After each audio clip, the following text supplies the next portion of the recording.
আমি বাংলাদেশের সাধারণ মানুষের কাছে একটা প্রশ্ন করতে চাই। একজন হিন্দু জাতীয় পতাকার উপরে ইয়েলো কালার পতাকা দিছে বইয়া তার উপরে রাষ্ট্রদ্রোহিতার মামলা হয়ে গেছে। তাকে বলা হচ্ছে জাতীয় পতাকাকে অপমান করছে। কিন্তু বিগত দিনে আমরা দেখছি বিভিন্ন সোশ্যাল মিডিয়াতে জাতীয় পতাকা পরিবর্তন করার উদ্দেশ্যে বিভিন্ন কালারে বিকৃতি করে পতাকাকে উপস্থাপন করা হয়েছে। সেটা কি অপরাধ নয়? আমরা দেখছি মুসলিম বলে জাতীয় পতাকা পায়ের নিচে রেখে নামাজ পড়তেছে, এটা কি জাতীয় পতাকার অপমান হয়নি? আমি একজন মুসলিম হলো, আমি একজন বাঙালি। হিন্দু ভাই যদি ইয়েলো কালার পতাকা দেওয়াতে সেটা রাষ্ট্রদ্রোহিতার মামলা হয়, তাহলে সে মুসলিম হয়ে পায়ের নিচে নামাজ পড়ছে, সেটা কি অপরাধ নয়? তার উপরে কোন ধরনের মামলা হওয়া উচিত? আমি একজন মুসলিম, আমি নামাজ পড়ার জন্য তো নিজের দেশের পতাকা পায়ের নিচে দিতে পারি না, সেটা আমার অধিকার নয়?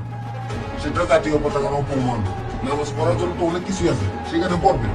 তাহলে হিন্দু ভাইয়ের উপর যদি রাষ্ট্রদ্রোহিতার মামলা হয়, তাদের উপরে কি ধরনের মামলা হওয়া উচিত আপনাদের কাছে?